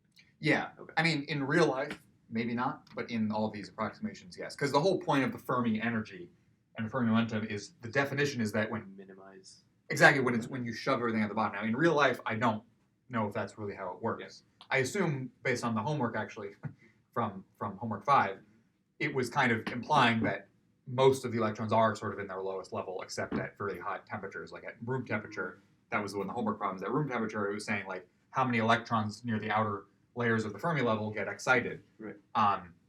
And the answer is not very many, like 1% or something. Spoiler for the I'm sorry, solutions to what homework was 5. the Yeah. point about 2 bands being full? I did not get that. It was just a homework question asked if Okay. 2 bands were full, Okay. how many electrons, or if they asked, I don't think this is on the homework, but if they asked how many could fit with 2 electrons, actually on the solutions on Blackboard, they write KF equals 2 pi over A, which is not really, it's not really true, I guess. I mean, I guess you could think of the other band as just being over here. I don't know. That's sort of a silly thing to say. But he writes this, but the point is that you're just doubling this. Mm-hmm. So that it would just be double, because in one of the other questions on the homework, like the first one on homework 3, said, does something depend on the band you're in? I forgot what it was. I think it was. it was the wavelength. Yeah, does the wavelength depend? Okay, so I guess that doesn't. It's not the same thing. But does the number of electrons depend on the band? No. And the reason we know that is because the number of electrons that fit is dependent on The K. the delta K. Yeah, exactly. The delta K. First of all, the K range is always this, so it's always the same. But the delta K is always something I erased. It's given by the range in this dimension.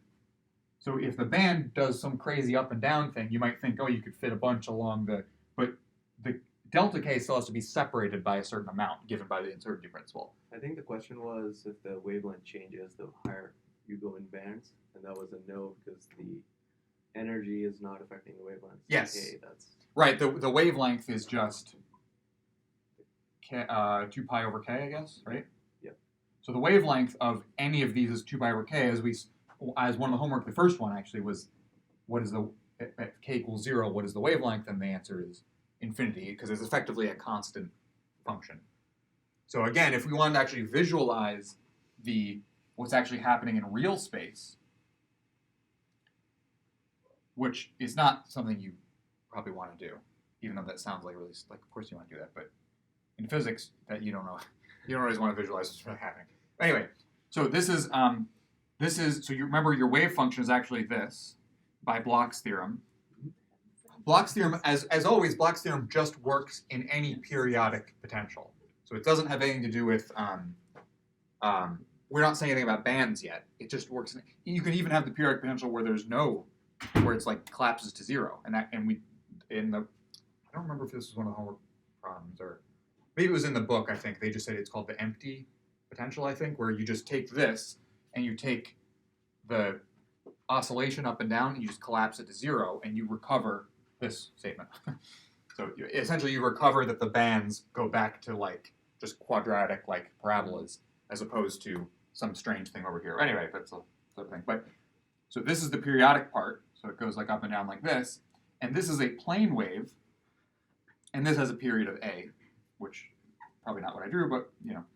And this is the part that we're free to choose, and this is the only quantum number we're allowed to change, right? It's the only thing that defines the state. This is fixed by the Schrodinger equation.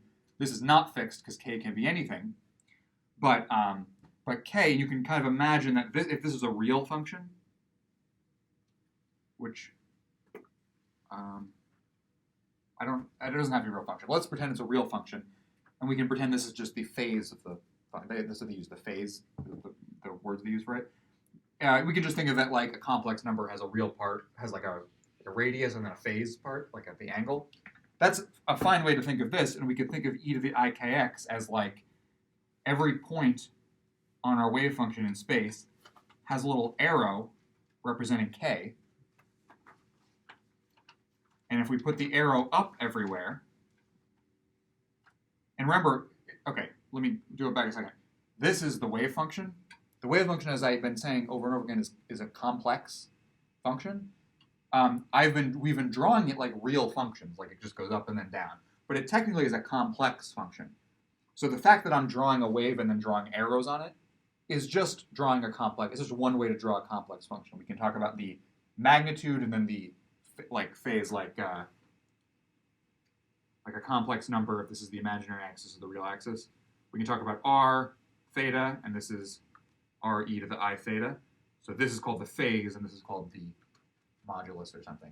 Anyway, the whole point is that because this is a complex number, it's not just given by a function, it's given by a function plus some other information called the phase. Now, if k stayed up the whole time, that would be like k equals 0, and so this would just give us a phase of like well, it might not be up, but let's just say it'd be constantly in the same direction. And then you would say that that's this state here, and what's the wavelength of that? Well, the wavelength is sort of infinity because it's never oscillating. But what if you instead made the arrows,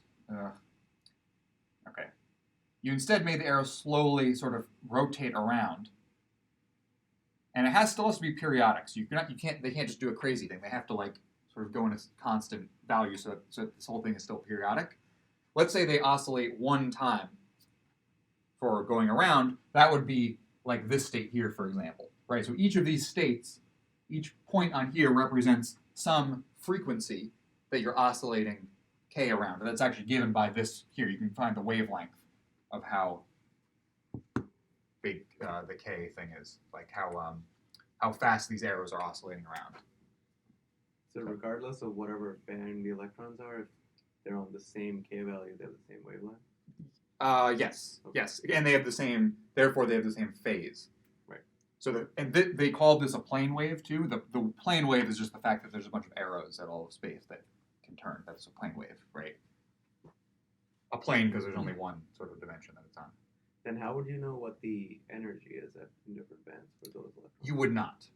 So if they told you a value of k, there could be many energies. Yeah. So the Schrodinger equation might be solved with many values of E, right, if you plug in this for a specific k value. So that's what different bands are so you could have this where k is These three. this value, and it could be 3 or it could be infinite maybe, like in the I was just trying to think of the infinite square well, but they don't have different values of but anyway, you could have several these are just the same as the well. They have different values of energies with gaps between them. It's just that these are sort of continuous sometimes, continuous on this one parameter, but then there's a gap in energy, as opposed to the infinite square well, which has no parameter. It's just a state and then another state and then another state. So there's no way of knowing the E1, E2, E3 in this case? For No. K? No, there isn't. I mean, there is, of course, but we don't know anything. It's very complicated, and I don't know. Okay, let me just make sure I did all the postulates. 34. I think that's it. He details on Do you see any? I mean, I kind of... No, you got it. Okay. There's some like corollaries and stuff, but I tried to basically just do how we've applied them. Okay, well anyway, so what else do you want to do? Sorry I took so long to I was trying to I was going to do that in the first like That was helpful. okay, good. That was I pretty have much a all of chapter question. 9. On number 5 here. Yeah. So, oh wait, is that number 5? What chapter is it? So basically, it was asking, the wavelength, Yep. Yeah. but of the hydrogen, I used this equation. Yes, that's correct. But in the book, it doesn't give that at all. Okay. So Yeah. I think we were talking about this. Yes. How could you show me how to do this one? Yes. Okay. So how to Because use in it or how to case- get it? Or just in general. Yeah, sure. Because if it's not hydrogen, then I wouldn't know how to. Oh. That constant is specific. If it's not hydrogen, then then so no it one in has the to be- world knows how to do it actually. Oh. Yeah. Okay. So that's that lucky for I could you. still use this no matter what. Always, yes. Okay, yes, okay, yes, okay. yes. Because that was my concern. I was like, how could I use that function? Yes, that's a good question. So that one, they don't use the same. If you look it up online, they'll use R, H, Yeah. or whatever. That's what I did because I couldn't. Good. read. That's literally that constant there. Oh, okay. It's just that they don't, They don't specifically say it. and they don't usually like write all like the M, Q, Which that's 4. kind Yeah, of yeah. obnoxious. It is obnoxious. So all right. So for energy for hydrogen atoms, we can have N, L, and M, and M, S. This is NL, right? Yeah. Anyway, whatever. So you have these quantum numbers. Actually, yeah. So this psi is actually, it's not hydrogen itself. It's actually the electron states in the hydrogen atom, which Yeah. is of course what we care about. As with all quantum mechanics problems, all psi values of wave functions come with their corresponding energies, Okay. because that's the whole point of the Schrodinger equations, that we're giving solutions to the energies. It's very convenient that the energy levels of these hydrogen things only depend on N. They actually don't depend on L or M or anything else, which is not obvious. In the other cases where we had multiple quantum numbers, they usually depend on all of them. And how you get this comes from how you get V of R is like -1 over R, but then V is actually like Q squared, and then there's an M, and anyway, there's a whole complicated thing. Can you see this again? Oh. Yeah, so then there's an epsilon naught, which is called the permittivity of free space, which has to do with electric field. It's a whole thing. So let's What's just, Q? Q is the charge of the electron. So actually, sorry, I should say Q is the charge of the electron. The other Q is the charge of the proton, Got it. Okay. and this is equal to Q squared. And then somehow you get a fourth power because of some other stupid thing. But there's also variables like epsilon naught, that's Yeah. another value about electric fields and stuff, how they permeate free space. So if you really wrote it all out, this V equals 1 over R is actually a really oversimplification. It's sort of more complicated because of how electric fields work in the real world. So, the point is that if you just if you literally compute that, you get a number called RH, and it's equal to minus 13.6 electron volts. That's like a constant too. So it's like a constant. So luckily, each state is given by this times 1 over n squared for the energy level. So if they're saying that I want an electron to go from n equals 3 to n equals 1, you would just find the energy of 3 and subtract the energy of 1, and this is the energy of the photon you need, right? This would be energy of the photon you get from it, right? Let's do the other way. Okay, that's fine. Let's say the energy of the photon you get from it, which is of course, if they did it the other way, it would just be the energy you need to give it, right? And E of a photon is hc over lambda, so we could find the wavelength lambda here.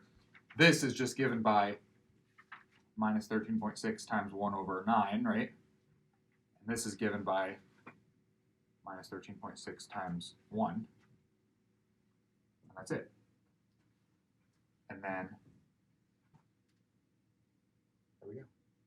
Cool. So we could actually write this sort of in a more useful way for this particular problem as E, if we wrote it as En final minus En initial, we could just write it as minus 13.6 times 1 over N F Okay, so that's what I did. Yeah, minus. squared minus 1 over N initial squared. Yeah, you Okay. could write it like this too. It's literally the same as with the square well, where we just you could just solve, if you could solve them numerically, you would just find the energy of one, find the other, and subtract them. But you could just write it all at once. So here, then, this equation. Yeah. Is that equivalent to? No, it's not. Because I'm saying if that's an EV, I don't. That's just a constant. This is an EV, These are constants. The energy's in EV, but if you want to, yeah, no, it still works. Oh, I see what I 'Cause- said. I just put it all together. Oh yeah, if you So- move this over, Yeah, so yeah, so- that's where the number. Okay. exactly. H should be in EV seconds, I think, and this is in meters per second, and this is in meters. Yes. So it should all somehow work out. Cool. Okay. Yeah. Yeah, make sure, again, this is another thing where if you're writing on your sheet, if you put electron volts, sorry, if you put H bar are not, first of all, they're not the same. So make sure, I know that was like a thing where all of a sudden we started using H bar, even though we've been using H for a while for photons. So the book actually says they're interchangeable at some point. In like chapter 8 or something, they were interchangeable for some reason. No, it gave the equation. Was that it? It gave the equation of It H said you equals. could see one in place of the other. I don't remember which one it was. Yeah, because it's all only divided by 2 pi. Yeah, So probably if you do You could that- substitute them. Okay, that's But what it it has was. They're not equal They're to not, each I other. know they're not equal, but Yeah. notation. Okay. That was. You should, yeah, He said that a long time ago. okay. Thanks. Anyway, the point is that make sure you use them. They have units of energy times time. Let's not work it. We could work that out from the Schrodinger equation, but let's not.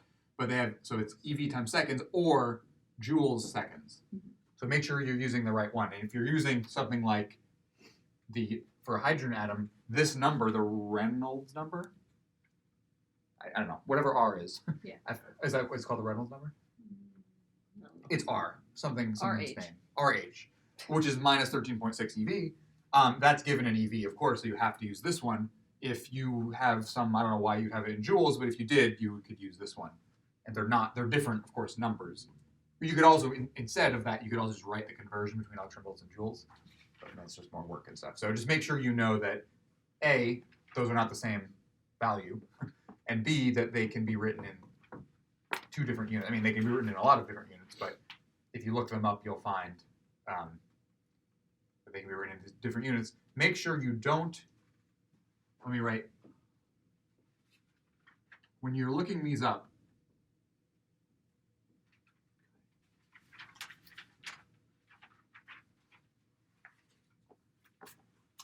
don't use anything that says these in them. Okay? Anything that says natural units, don't use it. And it says Planck units, don't use it. Are you I can talking tell you about why, if you online, want.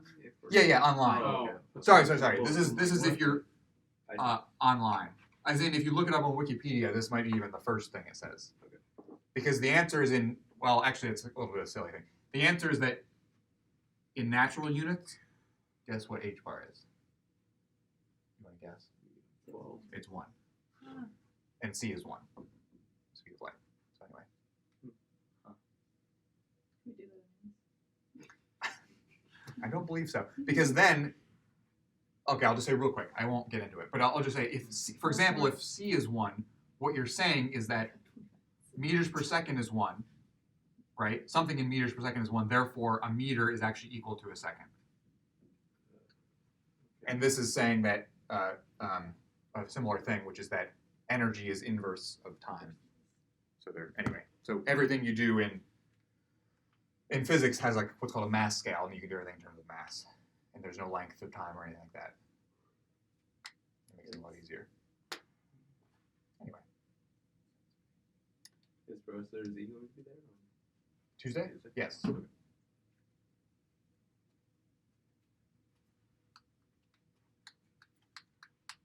All right, what else?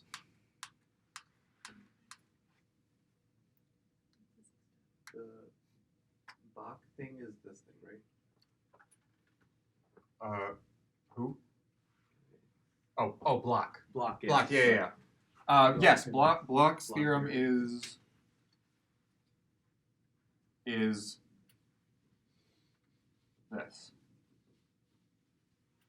It just tells you the solution of the Schrodinger equation when you have an infinite periodic lattice, as opposed to a finite potential where, you just have a confined particle or whatever. That's a finite thing, it's not a lattice.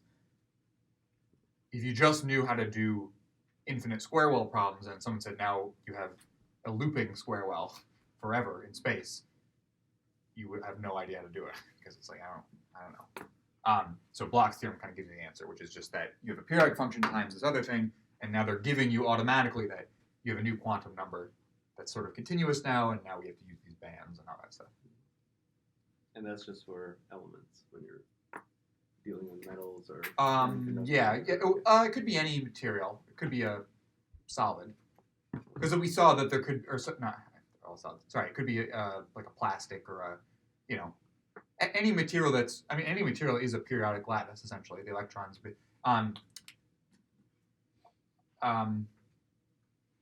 because as we saw, they can be insulators too. So it doesn't even have to. It doesn't have to be like a metal or conductor. It could be. Obviously, I'm sure you'd more often use this with metals because you're describing the electrons around. I mean, we've talked about here, but the electrons around an atom.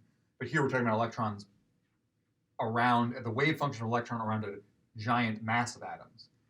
And normally there's some materials I'm sure where that doesn't really sort of happen. Like it's not really helpful to talk about it like that. You should really talk about separate electrons. I don't know any examples, but I'm sure that's the case. So anyway. The one more thing I was going to say though is that if you tried to remember the thing with the effective mass in a semiconductor, effective mass in some band, where you take the conduction band, which is whatever the highest one that's not full, and you take around the bottom, the minimum. It doesn't have to be the middle either. It could be like here. This is a minimum too, right? A local minimum. You take this and you take basically the second derivative,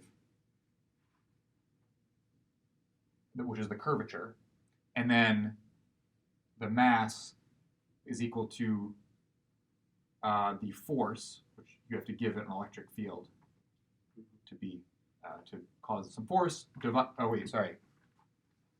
Wait, what is the definition? It's something divided by.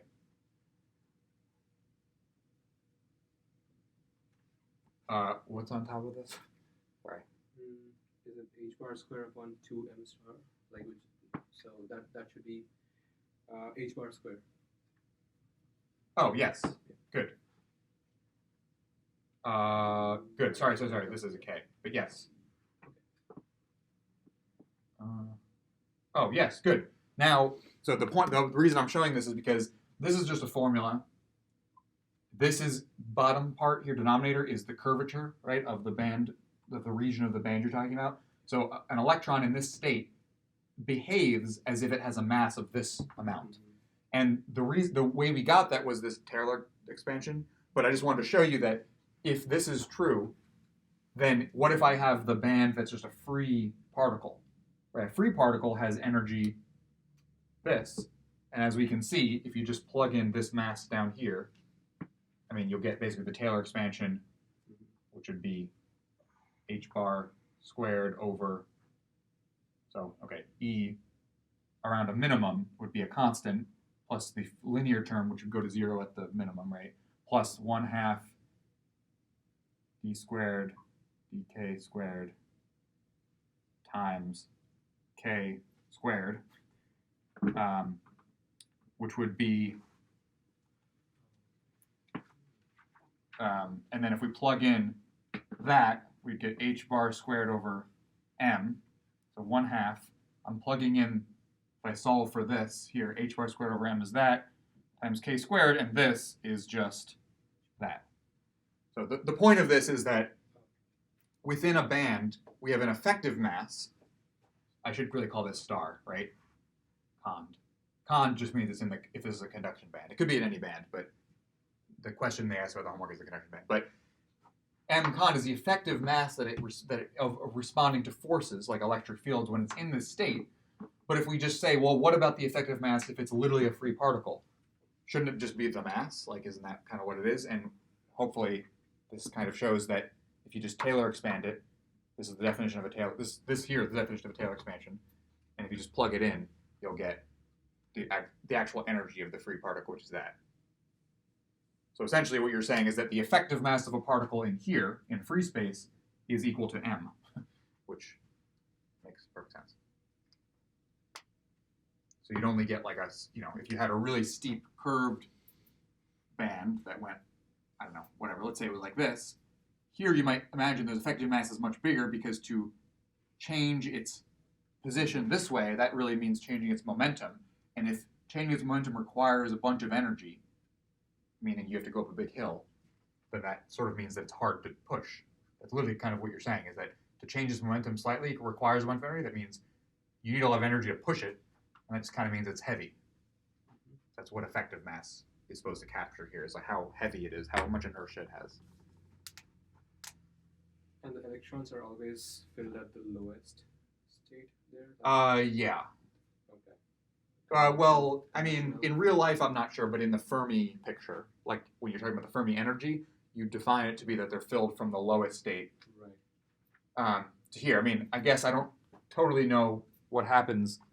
Like in this picture, is it like they get filled up to here and then they start filling up here? I mean, I assume they do, and then they later fill up here. That's all things I'm sure are not going to be. Those details are not probably relevant to the class, but I assume they literally fill from the lowest energy to the highest energy. And is the anisotropy important? Like, does it exactly matter in solving the problems? It mentions that they have different effective mass in different directions.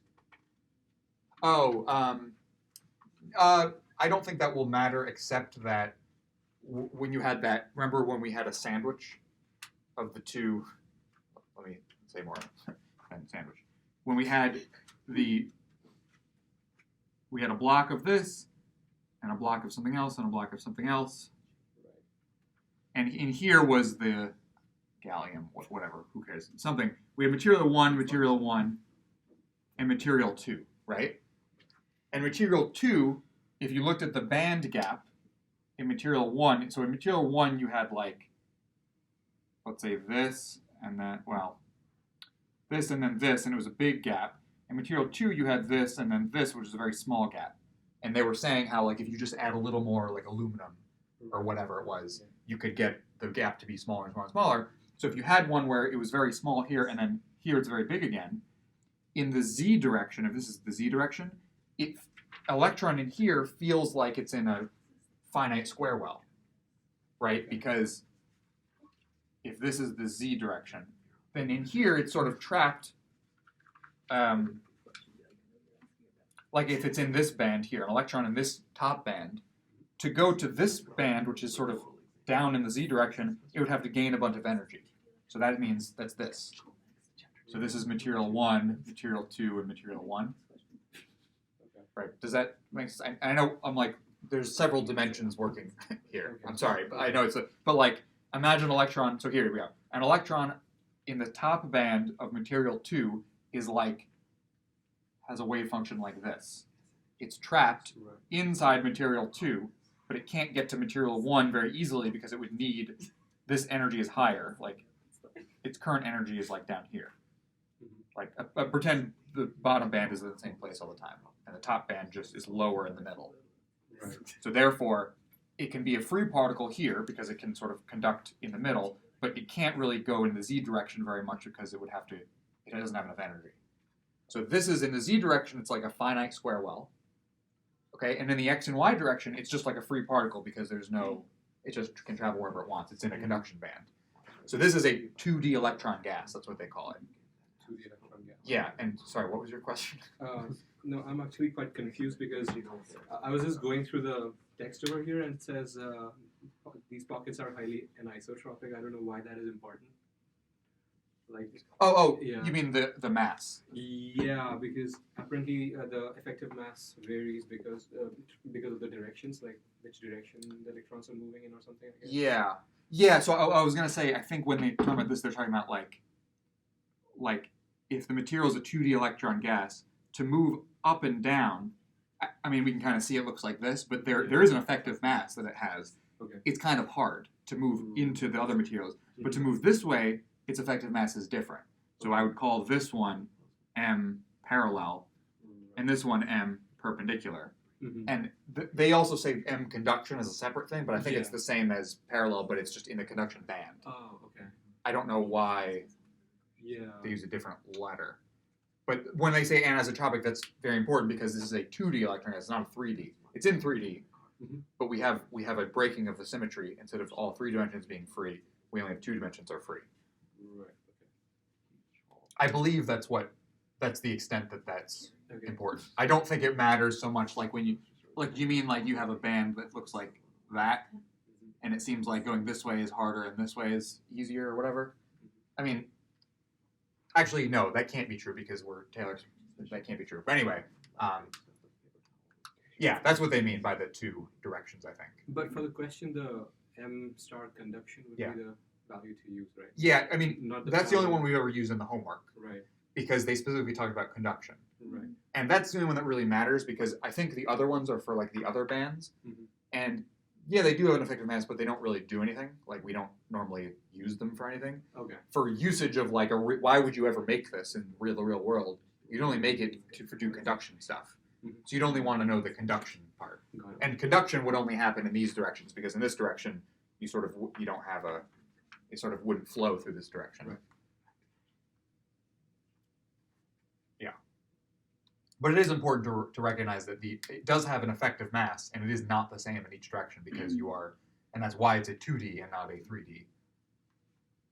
And you can't just pick two. It's only, it's the flat, you're picking a direction, right? So.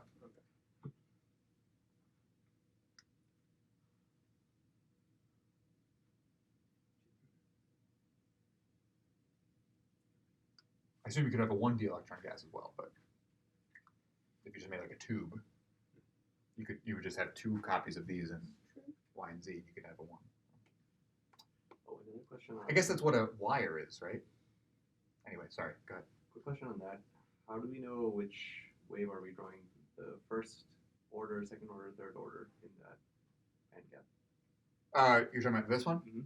How do we know what? So in region 2, Yeah. how do we know if it's first order, or second order, or this third order? Oh, you mean whether it's like this? Yep. Or you don't. Okay, so It doesn't really matter. It just whatever. Yeah, I mean that would be yeah, it could be any of them. Okay. 'Cause Because we have the- to draw these for 2 of the problems. You draw this. Well, draw the wave for 2 of the problems where we had to figure out the same band gap, Yeah. 9.9 and another one in chapter 10 recently for homework 4, Uh-huh. where we had to draw the wave. Oh, Actually, yes, they were yes, yeah, both yeah. Chapter 9. Okay, yeah. So this information doesn't tell you anything about this, I know, this that we know. is a separate question. Yeah, separate question of just this type of problem. Yeah. How do you know? Right.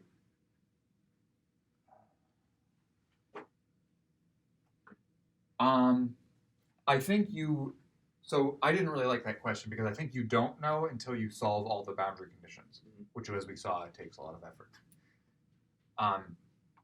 I mean, you could imagine that it goes like this. Right. That's not controversial, but in the middle, So that could be fulfilled by either the first state or the third state. if it's going to be symmetric. Yeah. But you could have anti-symmetric. I mean, with the infinite square, Right. we know we have an anti-symmetric one too. So But I that guess won't be going this.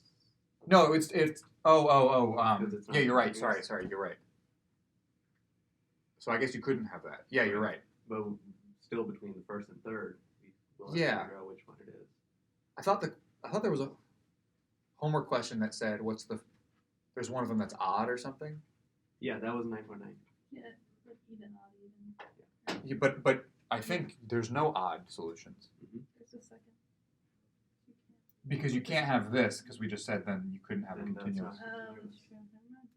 So I ended up drawing the first order, but then you didn't have an odd function. Yeah, as far as I know, all the solutions. This is why. So I didn't like this problem not because I knew that, but because I thought it was impossible to know without solving it.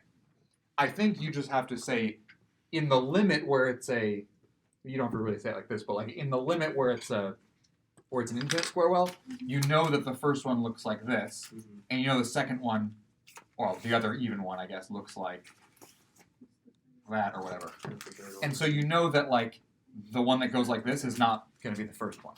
Yeah. So I guess you just have to know that like the fewer numbers of lumps. And the second is the sine wave. Oh, okay. Actually, but no, now I'm thinking. Yeah, that's one. Yeah, Yeah, that's the third one, the bottom one. I guess that's true. I'm just thinking. I made a. Look at my No, you're right. I made this 1 and then 3. 2 would be the anti-symmetric one. Yeah. The reason I'm a little concerned is because I think that's right, that there is no anti-symmetric one here because then it wouldn't work here. But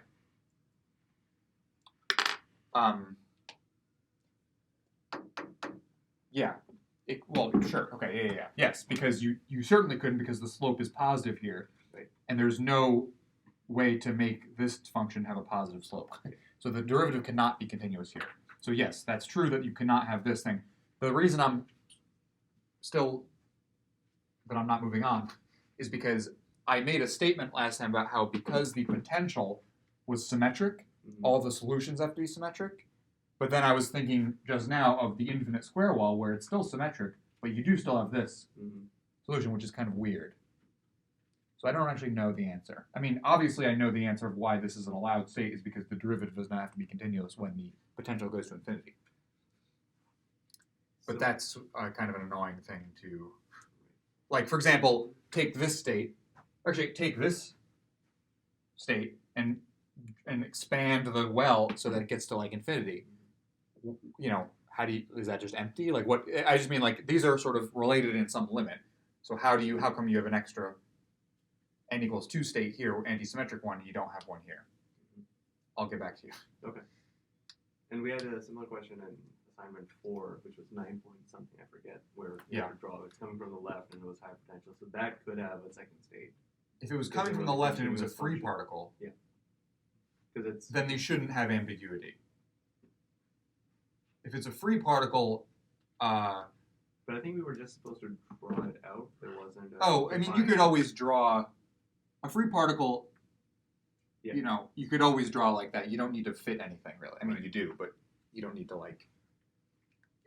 There's no symmetry or anti-symmetry. Yeah. Because technically they're not even normalizable, so they're not like. Yeah. Okay. So in that case, that would be much easier because you don't need to like worry about all these matching things. Right.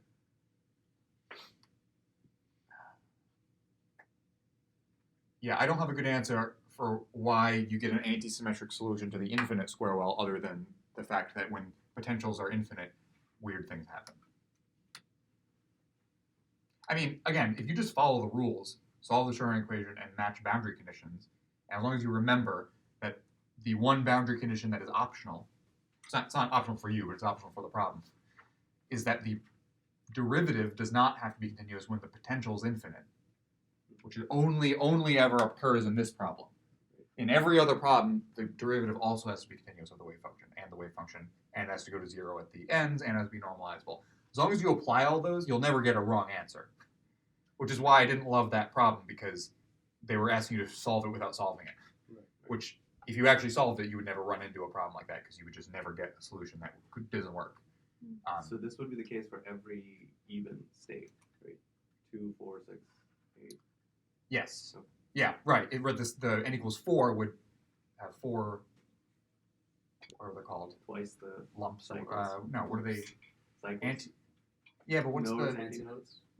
There's a lobes. Peak, No, there's like a really funny name for. shrub. Lobes. I think it's called lobes.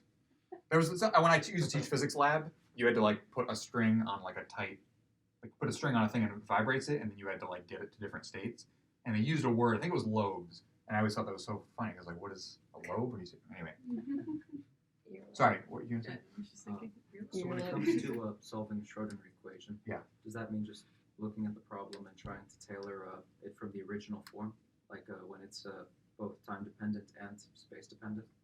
No, we can always use the time independent one, because I mean, in this class we're only ever going to use the time independent one. Okay. So for the time independent one, we can go ahead and calculate E, and from there calculate K. Plug that in and figure out AEIKX plus BE minus IKX. For a free particle, For a free particle. What circumstances will a particle not be free? If it's in when a well, E is or if negative. When E is When E negative. is less than the potential. So when E is negative, the electron doesn't have energy to move or go to a different. No, it has energy E. So you don't actually find E first. You're almost never given E. E is solved from solving the Schrodinger equation with a wave function, and then you can later plug the wave function back in to get E. That's actually how we got the infinite square well. How do we know what the energies were? They were, h bar squared, pi squared, n squared over 2ma squared, right? How do we get that? We solved the boundary conditions of the wave function, and then we plugged that back into the Schrodinger equation to get E. So normally we don't solve E. We don't know E directly. If it's a free particle, E is actually indeterminate. Like it can be anything, so we don't even need it. You just leave it in the answer, because technically you could just change E to whatever you want, and everything would still work the same way. You'd still get the same, whatever free particle type stuff. Any other questions? It's 3:02. It took up 2 It's extra 3:02. minutes of your time. This will be docked from Monday. Yeah, but I'll be here Monday. Is there anything I didn't do? I mean, I know I could. I'm not saying so. Like, what are you gonna do on Monday? Come on. No, but I mean, like, is there anything topic I tried to do all the topics at least a little bit. I feel like there's like a thing we did that I forgot, but I don't remember. You Anyway, had if I everything think on of the it. sheet. Huh? I think you hate everything on the sheet. I feel like you did. Oh, quantum dots I didn't really talk about. That's just the 3D. Yeah. 3D showed right with an infinite square well. I think that's been the simplest out of everything we've done. Yeah, so hopefully that's been, because I did that when I remember I drew it all on the side. Okay, anyway, Why Okay, don't so- we get the This multiple stuff's a lot choice one? easier than this.